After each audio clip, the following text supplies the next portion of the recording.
Monsieur Aka, bonjour. Bonjour Cyril. Vous allez mettre en place une communication à destination des investisseurs. Oui, et en fait parce qu'on a découvert que les investisseurs avaient besoin qu'on communique de manière importante en leur direction. Une PME en général, on sait que la communication est importante, mais on communique en général par rapport à nos clients et en l'occurrence nos utilisateurs.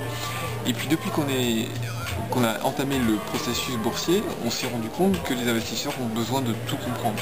Alors auparavant, quand on avait quelques dizaines d'investisseurs, on répondait à leurs questions, mais on ne se rendait pas compte du volume.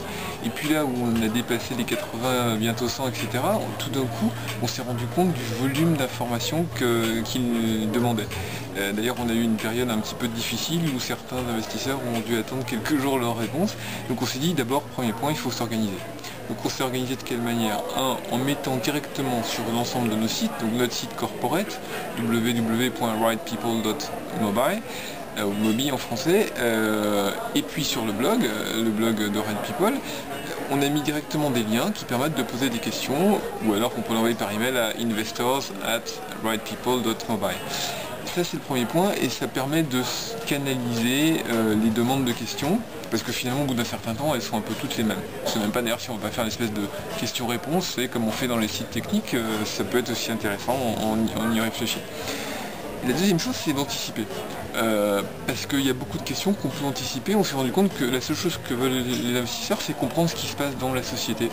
Alors on s'est dit on peut essayer de faire quelque chose, je sais pas, j'ai jamais vu, mais l'idée semble intéressante, c'est de faire une espèce de reality TV en montrant tout ce qui se passe backstage, à l'intérieur de la société. Et c'est en particulier l'objectif de notre blog, c'est tous les jours, ou presque, d'expliquer ce qui s'est passé dans la journée, les grandes idées, les évolutions, etc. En prenant des photos, des mini-vidéos, des gens. Quand c'est possible, on a essayé de le faire par exemple dans notre banque, ça s'est jamais vu, ils n'ont pas voulu, etc. Mais bon, dans la mesure du possible et dans la mesure bien sûr où c'est pas entièrement confidentiel, on a envie de montrer backstage ce qui se passe pour que les investisseurs qui investissent chez nous voient au jour le jour comment nous travaillons, quels sont les sujets d'actualité, etc. Et je pense que c'est une idée qui me plaît beaucoup. Donc on s'est tous acheté des petits appareils photo qu'on a tous sur nous et puis dès que chacun a pour mission, dès qu'il y pense et qu'il trouve qu'il y a un moment fort de prendre une photo, etc.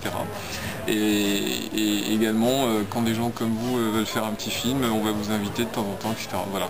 C'est ça un peu notre communication à nous, on appelle ça du backstage sur notre blog. Voilà. Très bien, mais écoutez, j'en suis ravie parce que les investisseurs cherchent effectivement à avoir une communication régulière. Merci.